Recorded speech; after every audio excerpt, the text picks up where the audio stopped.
There has never been a time where people ask me this very question more than ever. How do I know when I have found the one? People who find the one are people who completely understand that lives at best are imperfect and you live with uncertainty. That love is a verb and not a permanent state of enthusiasm given to you by someone else who is perfect, while you still are not. And I will tell you right away, it is not a problem that you solve, it is a paradox that you manage. When it comes to love, it's our imagination that is the greatest actor, not necessarily the other person.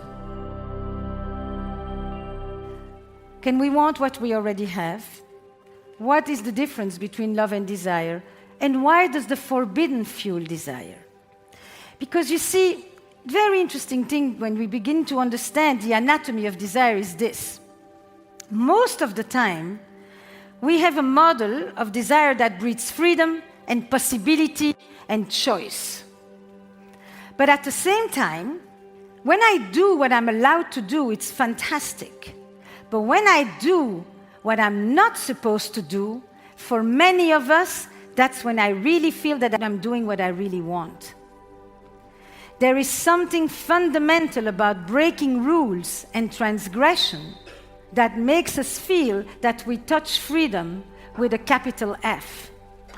So the forbidden fuels desire, because the forbidden, even if it's our own forbidden, little things which we haven't given ourselves the permission to feel, to do, to say, it's not big things. But the moment we break out and we reach beyond the inhibitions, the boundaries, the borders, the prohibitions that we have set to ourselves or that our culture and our religion set to us, we experience a sense of affirmation and reclamation that is unmatched. What happens today, though, with the notion of freedom is that, for a long time, if you wanted to date, you had to cross the square, and you had to cross the village square, and you had to find 2-3 people to choose from, and that was that. Today, we have a village that is a big global digital village in which I don't have 2 or 3 choices, I have thousands of choices. And on the one hand, it gives me opportunities that I have never had, but on the other side, it also gives me what is called the paradox of choice. 2 choice, 3 choice, great. 5, still good. 100, crippling self-doubt and massive uncertainty. So there has never been a time where people ask me this very question more than ever. I've done this for more than 3 decades. How do I know when I have found the one? But that question, of course, from Cinderella already you know that question. But that question has come up with a new twist, because what is the one today when you have that sea of possibilities? The one today is the one who's going to make me want to close my apps. The one today is the one that's going to make me no longer think that maybe there's something better around the corner that I didn't think about, that I should still go look while I'm under the table looking at you and saying what else is out there. The one is the one that's going to quieten all my inner rumble, that's going to be oh so extraordinaire that I'm no longer going to want to think that I haven't found the one yet. And the one is the one that has to give me a sense of certainty that is basically impossible to get. People who find the one are people who completely understand that lives at best are imperfect and you live with uncertainty. You just hope that if you put in more and you become the one, you'll make the other be more of the one. That love is a verb and not a permanent state of enthusiasm given to you by someone else who is perfect, while you still are not.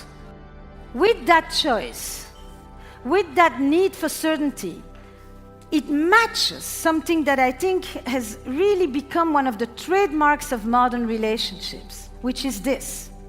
We still want economic stability, support, companionship, social status, and maybe kids when we commit to somebody, married or not married, it doesn't matter.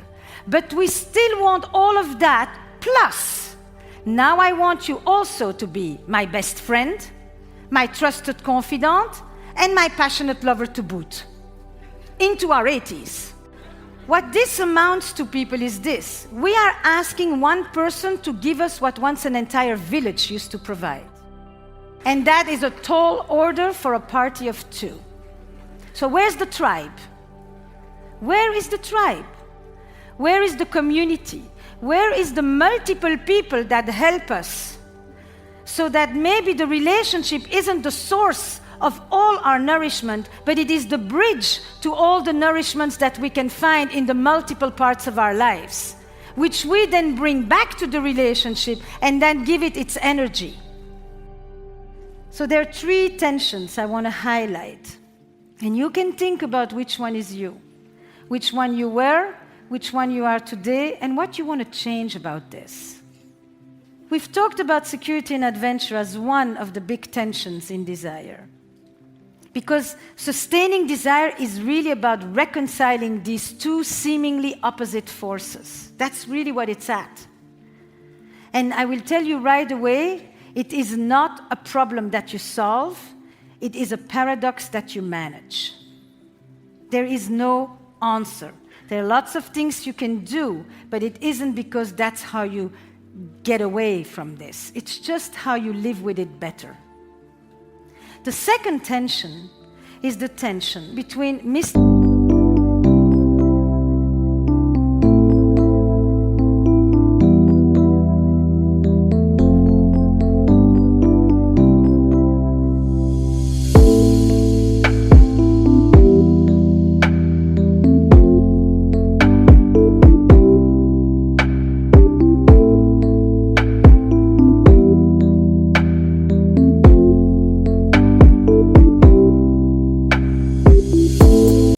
transparency.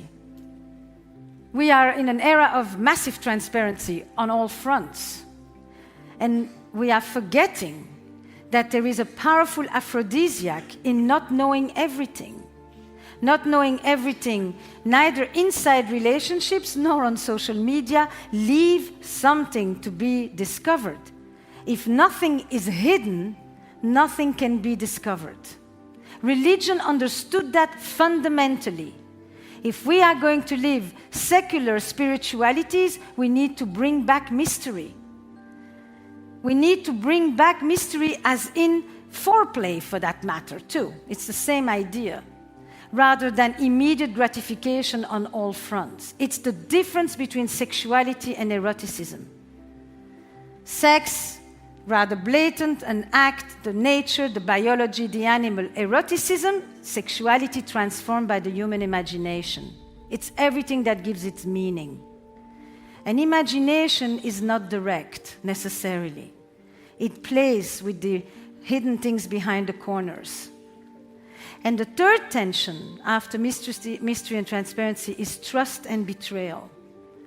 The people who live on the side of not dead often don't trust. In order to play, to discover, to explore, to open up, you must have that fundamental glue that gives every relationship its essence, its timelessness, and its truth. It's called trust. And many of us have experiences of broken trusts, of betrayal, and of needing to know, how do we mend? How do we bring back?